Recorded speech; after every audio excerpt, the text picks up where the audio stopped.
Alors Christophe, là, il est presque minuit, les Diables ont fait un partout contre la Turquie. Comment vous avez vécu ce match? Forcément de manière très émotionnelle, puisque personnellement depuis l'Euro 2000, j'avais plus vu autant d'ambiance pour l'OSL, pour les Diables Rouges. Il y avait beaucoup d'attentes après les 6 résultats consécutifs positifs des Diables. Et donc la déception, puisque ce match nul n'équivaut pas à une défaite, mais presque, est à la mesure des attentes. Le nul, il faut le dire, est logique sur l'ensemble du match. Les Belges ont eu plus d'occasions, mais les Turcs ont eu la maîtrise et ont montré que la différence au plus haut niveau, elle se faisait au niveau de l'efficacité. Les Turcs ont eu une occasion sur le match, ils marquent un but. Les Belges ont eu 4 occasions, ils marquent un seul but. C'est un peu une leçon récurrente du football belge. Si vous deviez retenir un moment, outre le penalty pendant le match, ce serait quoi? Je dirais que ce sont les occasions de Vertonghen en première mi-temps, puisque pendant les premières minutes, forts de leur avantage rapide, les Belges jouaient mieux et étaient dominateurs. Je pense là, alors après avec Dessy on refait tous les matchs de la Terre, mais que si Vertonghen avait pu, lors des 2 occasions franches qu'il a eues, marquer au moins un but, sans doute aurait-on vu un match tout à fait différent et une Belgique qui aurait pu jouer beaucoup plus à l'aise. Après le but accusateur des Turcs, il faut avouer que c'est la Turquie qui a eu la maîtrise du match, meilleure qualité technique, plus d'expérience aussi, mais au bout du compte, je le répète, outre le but, 3 occasions franches, dont évidemment le penalty de Witsel, et la différence elle se fait. Ces penalty ratés de Witsel, comment on peut expliquer un raté à ce niveau-ci? C'est le football et les plus grands ratent des penalties, même en finale de Coupe du Monde.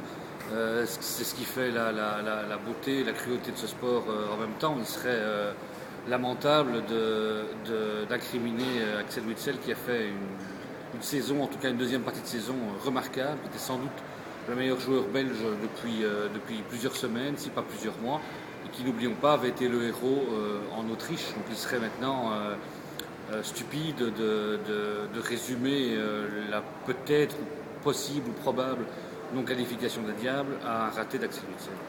Non-qualification des Diables, ça veut dire que là, on n'y croit presque plus pour l'Euro 2012? C'est-à-dire que surtout, la grande leçon de ce soir, au niveau mathématique, c'est que la Belgique n'a plus son sort entre ses mains. La Turquie joue encore 4 matchs, dont 3 à domicile. Et elle a virtuellement un peu d'avance sur les Diables Rouges qui, eux, devront terminer en Allemagne. Même une Allemagne déjà sans doute, même très probablement qualifiée, c'est quand même pas évident. Alors maintenant, on va rentrer dans le jeu des spéculations, comme on l'a fait depuis 10 ans, en disant si les autres perdent, si on gagne tout, si. On nous tenait déjà ce discours-là avec Aimé Antonis et puis René van der Eycken.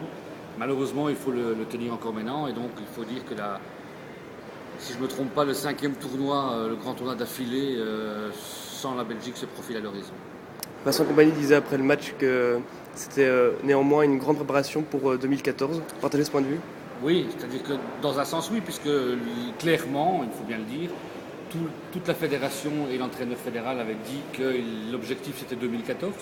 On peut espérer qu'en 2014 on soit là, mais à force de dire que cette équipe manque d'expérience, qu'elle est jeune et qu'il faut lui donner du temps, on risque peut-être de passer, une génération entière risque peut-être de passer à côté de grands tournois comme c'est le cas depuis 10 ans, et même s'il y a des joueurs très jeunes effectivement, et même s'il y a des débutants ou presque des joueurs comme Chadli, Ogunjimi, Mignolet n'ont pas joué beaucoup de matchs en équipe nationale, mais Hazard aujourd'hui c'était son 20e match, Kompany beaucoup plus, Simons aussi, Vertonghen, Vermaelen qui est rentré en cours de match, Witsel, Defour. On ne peut pas non plus dire que ce sont des gamins, ce sont des gens qui ont déjà fait leurs preuves en Belgique, au niveau européen, dans différents clubs.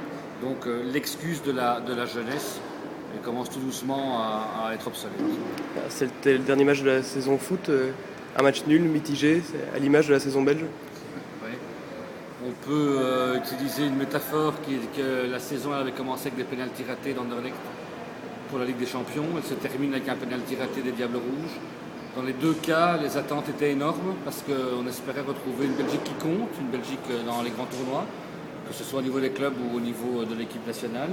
Et les 2 fois, la déception, même si, je le répète ici, on ne va pas encore enterrer les Diables Rouges, ils ne sont pas officiellement éliminés, mais très clairement, c'est une mauvaise opération ce soir. Et donc, dans les 2 cas, la déception est forcément à l'aune de l'espoir et de l'attente. Il ne faut pas perdre toutefois dans le football belge. Et ce qui nous sauve, c'est certainement qu'on a du talent. Et aujourd'hui encore, on avait des joueurs absents. Je pense par exemple que l'absence de Fellaini, même si ce n'est pas une excuse qu'on peut utiliser éternellement, mais quand même des joueurs comme Fellaini, on n'en a pas 5 en Belgique. Pour le reste, c'est une saison qui, même si elle a été très émotionnelle jusqu'au bout, et avec l'équipe nationale et avec le championnat, est une saison qui a mis à mes yeux en lumière plus que jamais tous les problèmes du football belge. Le problème de l'amateurisme général, le problème de l'égoïsme des clubs, le problème du manque de professionnalisme parfois ou de manque de vision à long terme de la fédération et de la Ligue Pro et des clubs. Et on espérait vraiment tous que l'équipe nationale allait permettre d'avoir une lueur d'espoir. Et je suis certain, moi, qu'il faut quelques résultats en fait pour que, en partie, ce soit les arbres qui cachent la forêt, mais c'est quand même ça qui compte en football, c'est de faire des résultats et d'être là au haut niveau. Tout le monde espérait que le renouveau des Diables puisse se concrétiser ce soir. Malheureusement, il faut dire qu'il faut regarder la réalité en face et dire que les Diables Rouges ne sont pas capables de battre une vraie équipe dans un vrai match depuis très longtemps. À mes yeux, le dernier résultat vraiment significatif des Diables Rouges, dans un match qui n'est pas amical, c'était un 3-2 contre la Serbie en 2007, ça remonte déjà à longtemps. Merci.